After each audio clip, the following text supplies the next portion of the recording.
Today, I'm going to walk you through how you can leverage Jirav to build automated budgets, quickly run what-if scenarios, and produce visually appealing reports and dashboards to confidently prepare for the future.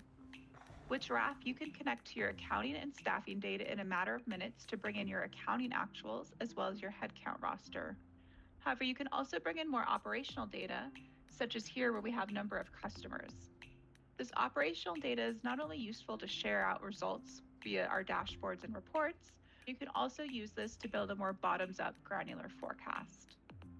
Today, we've received a request to run a conservative use case where we push out some of our staffing hires for the sales and marketing department and reduce our benefits expense. We then need to compare the impact of these changes across the P&L and the cash flow.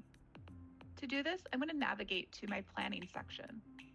This is where we're able to build out the assumptions and drivers to build out those future periods.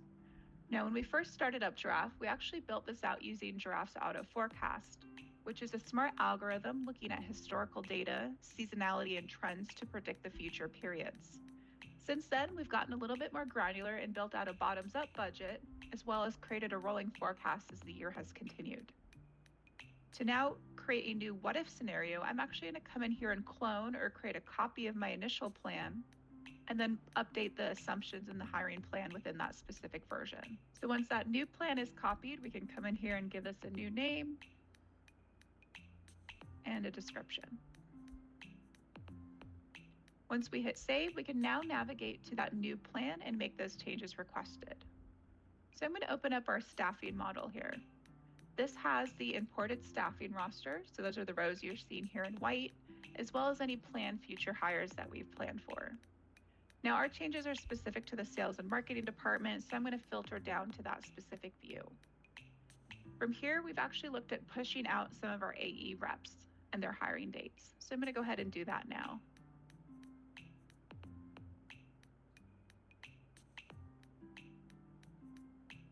We then also want to come in and delete our BDR hire. When I hit Save Changes, we'll have our updated hiring plan. Again, this is specific only to the conservative plan that we're currently in and will not impact any of the prior budgets we've already created so that we can compare these changes specifically. The other change I need to make is changing the benefit cost. To do this, I'm going to open up our assumptions window on the right. This will actually pull open all the assumptions or variables that we've built into the model. You'll see our benefit assumption is our first one here. So we're currently forecasting at $600. We're actually going to see what happens if we cut that down to $500.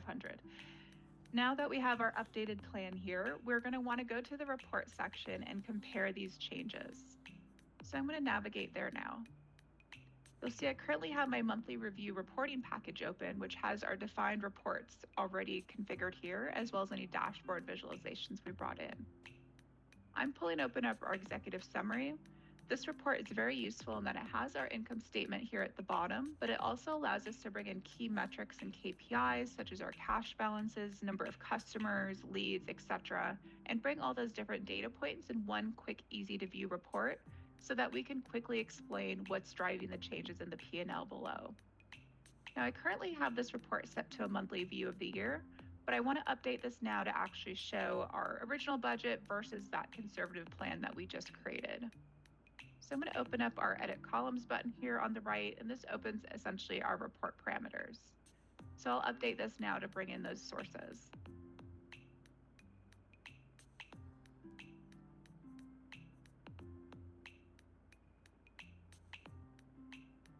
We can also toggle on a variance calculation, which will calculate the difference between these two sources.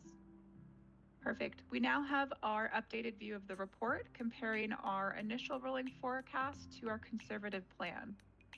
I'll come in here and hit Save Changes. This will save this view for next time I come in. So we can see kind of the change to cash based on the changes we've made, as well as that reduction to our benefit costs per head.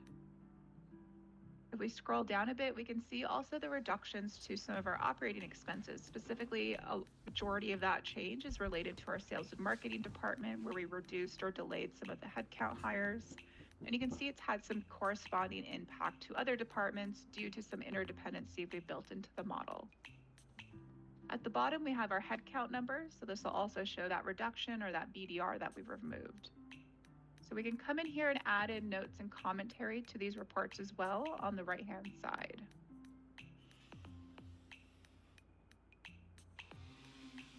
Perfect. Now that I've made my changes to my what if scenario, updated my report view, I want to share this out with the exec team. So I can come in here and click the share button in the upper right. This will allow me to invite in users to come in and view the data. Perfect. So I'm going to come in here and input their email address. You can give them view or comment access, or also the ability to add in notes directly in line with that report. And then they can come in and view directly the results that we've seen here. And that's it. So now you can see how simple it is to create different what if scenarios in Jirav and quickly share those results with other key users. Jirav offers many more benefits, including a partner console for accounting and CFO firms, and the ability to templatize your deliverables across clients. Reach out to schedule a demo to learn more. Thank you.